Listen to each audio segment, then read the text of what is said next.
Hi guys! Welcome back to my YouTube channel. It's me again, Diday. So for today's video mga day ay isi-share ko sa inyo kung paano kami napaalis doon sa aming natirhan or anong nangyari, bakit kami napaalis. So ganito, napakahaba talaga ng istorya. So ganito yun, natagal na kami nakatira dyan, pati yung papa ko since bata pa sila, and then hanggang umalis sila si papa dahil nagtrabaho sa malayo doon sa Cebu. Balik nila 4 years old na po ako, doon na po yung simula na straight na talaga kami dyan hanggang sa yung lolo ko talaga yung tenant dyan simula pa noong 20 years old pa siya hanggang ngayon na 60 plus na si lolo. So ngayon, nung namatay si lola year 2011, si papa, dahil matanda na si lolo, si papa na talaga yung what? Baby. So si papa na yung pumalit sa pag-asikaso sa mga farm, gaya na lang ng niyugan, kasi nga hindi na po talaga kaya ni lolo, hindi na nga siya nakakakilala ng pera. Pero nung time na yun, nakakakilala pa siya minsan. Tapos, dahil hindi na po talaga kasi, noon kasi, hinayaan lang ni papa na si lolo talaga yung tagadala ng pera niya. Kasi medyo kaya pa naman ganun. Pero dumating yung time na, hindi na niya alam kung nasaan yung pera niya. Kapag nagbabayad siya, wala na siyang pakialam sa sukli. So, sobrang sayang ng pera ng mga time na yun. Dahil si lolo ay patanda na, tapos paalis, pag may pera si lolo, punta siya ng punta sa bayan. Tapos, minsan nga ay, tapos minsan mag-inom din siya. So, kapag kalasing na siya, so hindi na niya alam yung pera niya. As in, kasi nalakwat siya, may posibilidad pa na, madisgrasya siya kasi kapag tumawid siya sa daan, wala siyang pakialam sa paligid kung may mga sasakyan ba.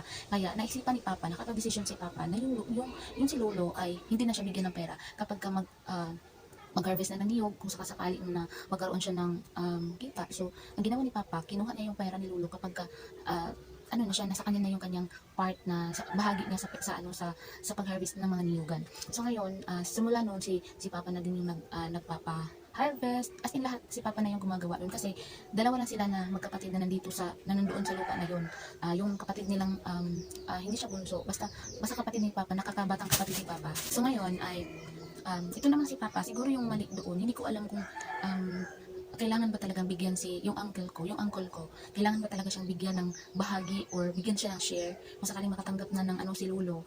Tapos, hindi ko alam kung kailangan ba nabigyan si lolo, compulsory ba nabigyan si uncle. So, siguro dumating yung time na sa haba ng panahon na kada mag-harvest, siyempre nasa kay papa yung pera. Kasi siya naman yung nagkukup na kay lolo, sila na yung nagpapakain. Kasi nga, sa katagalan yung lolo ko ay hindi na talaga niya kaya. Wala na siyang kakayahan. So, sa bahay niya, wala na siyang mga lutuan. As in, wala na talaga kasi nga, kailangan na niyang alagaan kasi napakatanda na nga niya. Nasa mga 80 plus na siya sa mga panahon na yun.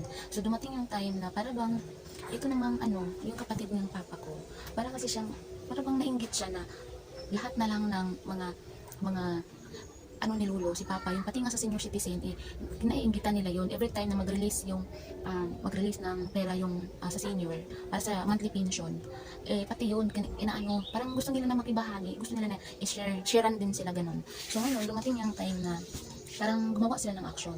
So ito namang may-ari ng lupa, napagtanto niya na si papa kasi pala question. Kumaga, talagang pinabarangay ni papa yung may-ari ng lupa kasi nga hindi nahati ng nararapat na. Kumbaga, meron kasi porsyento yan, hindi ko alam kung anong formula ng kwintada nila sa pera na yon, sa kita sa niyog, hindi ko alam yun. Basta ang alam ko lang na kumbaga hindi fair, hindi patas. So lagi si papa nagrereklamo na ay bakit ganito. So pinabarangay niya palagi yung may-ari. Hanggang sa dumating yung panahon na yung may-ari, nagalit na talaga siya sa papa ko kasi palagi siyang pinabarangay, hindi niya gusto kasi reklamador yung papa ko nga. So ngayon, ito namang kapatid ng papa ko, parang naisip din niya na kumampi siya doon sa may-ari kasi nga iniisip din niya saan sila titira kapag paalisin din siya kung kakampi siya sa papa ko. So, yun yung nakikita ko na rason kung bakit siya kumakampi doon sa may-ari ng lupa. Kaya, nagkaisa sila. So, naisip nila mag-asawa na, nilang magpamilya pala na magkaisa tayo doon sa may-ari ng lupa para manatili tayo dito. So, ngayon, nakaharap-harap na sila sa DAR, doon sa Cagayan de Oro, sa Naawan, sa lahat-lahat na nila, na nagharap na sila, tapos na din sila sa barangay.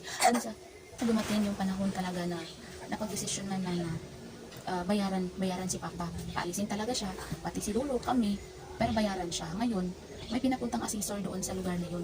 Tapos, yung binibilang lang is yung mga niyog lang na productive na, yung mga maliliit na, yung bagong tanim, yung bagong tanim, pati yung mga saging, iba pang mga puno, mga root crops na sa pagkakaalam ko dapat pati yung bayaran, pero hindi nila binayaran. Yung binayaran na nila, yung productive na niyog, yung mga matatandang niyog, hindi na, or nabayaran man siya, pero mababa na lang yung, medyo mababa na lang yung presyo.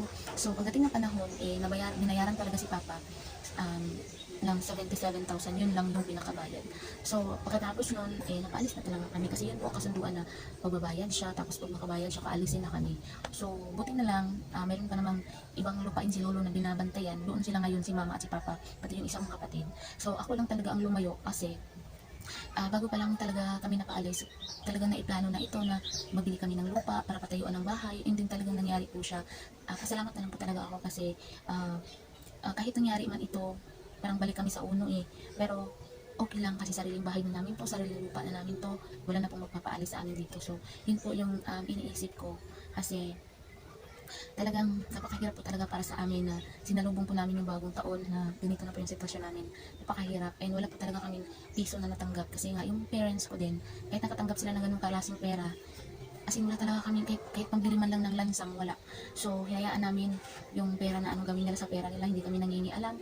And then ito na yung panibagong bahay namin. So as you can see, bago na yung ating background kasi dati yung background natin kadalasan doon sa bahay is ginto, tapos dito wala na. Ito na, kwarto namin to, hindi pa siya tapos talaga pero pwede na siyang tirhan, and tubig na lang talaga at kuryente yung hinihintay namin.